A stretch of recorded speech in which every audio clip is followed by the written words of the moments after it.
Yang saya paling suka adalah sebenarnya kisah Nabi berkahwin dengan Khadijah. Oh ya, kenapa? For me it's kisah satu yang melawan arus masyarakat waktu tu. Satu nak tunjukkan Nabi ni sangat kompeten dalam masyarakat tu. Nabi pengembala kambing awalnya, anak yatim yang duduk di tengah padang pasir, banyak merenung, banyak berfikir, akhlaknya sangat baik. So bila Nabi dapat job opportunity, nama Nabi ni mula naik kan, orang mula bercakap-cakap. So Khadijah waktu ni seorang business woman yang dia bukan run business tu, dia investor. Dia tak travel. Khadijah radhiyallahu anha tak travel pergi Syam, pergi Yaman. Dia investor. Dia mewarisi harta yang banyak daripada keluarga dan mantan-mantan suaminya yang telah meninggal. So dia sangat cerdas. Dia kembangkan bisnes dia sehingga syarikat dia tu lagi besar pegang market share daripada Abu Jahal dan Abu Sufyan combine. So dia hantar caravan dia tu, kalau sekali pergi tu 700 unta. Banyak. Ada sebagian riwayat sirah kata dia ada 400 staff yang menguruskan business trip dia. So dia mencari CEO yang boleh menguruskan bisnes dia lah. Dia investor kan, dia macam board lah. So nama Nabi ni mula di recommend.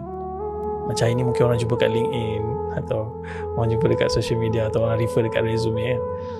So bila Nabi di offer tu, story tu sangat unik sebab Khadijah telah dilamar beberapa kali oleh billionaires di Mekah tu. Abu Jahal, Abu Sufyan. Kenapa dia lamar? Nak harta dia ke ataupun apa spesifik karakteristik? Harta, dan Khadijah waktu tu digelar sebagai Amiratu Quraisy, the Queen of Quraisy.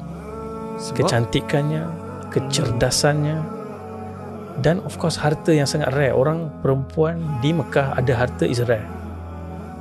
Yang dia uruskan sendiri rare.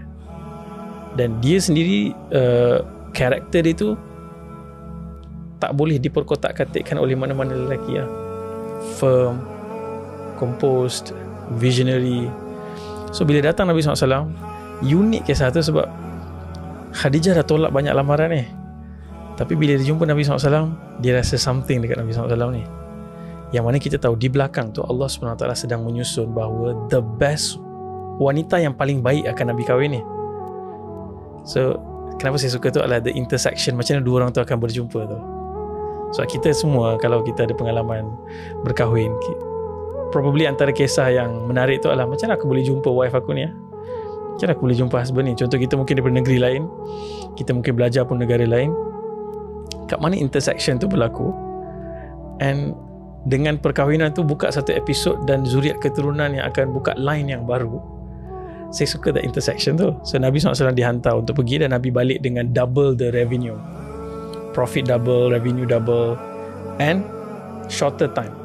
Orang selalu pergi berdagang ke Syam ni, dia akan pergi berfoya-foya, enjoy, dan orang-orang yang sebelum itu banyak menipu dari sudut reporting, accounting dan sebagainya. So Nabi datang clean, strictly business, dan Khadijah jadi impress radhiyallahu anha. Tapi macam mana nak sampaikan hajat ni dekat Nabi ya?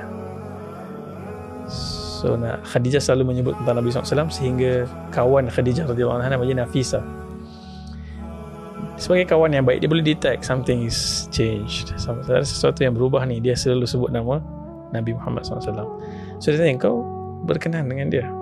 So dia kata, ya aku nampak dia karakter dia baik, tapi macam mana nak tanya dengan Nabi kita. So Nafisa kata, dia jangan risau, biar aku yang uruskan benda ni. So dia pergi jumpa Nabi SAW, bertanya, kenapa kau tak kahwin lagi? Umur kau dah 25, sekitar tu orang selalunya dah berkahwin. Nabi kata, aku ada banyak tanggungan, aku kena uruskan keluarga Abu Talib, kerana Abu Talib orangnya miskin, anaknya ramai, Nabi yang menanggung, bekerja dan sebagainya. Oh ya? Daripada kecil, selepas Nabi kewafatan datuk Nabi waktu umur 8 tahun, inilah figura ayah Nabi SAW, Abu Talib ni, yang jaga daripada umur 8 tahun sampai umur Nabi 50 tahun.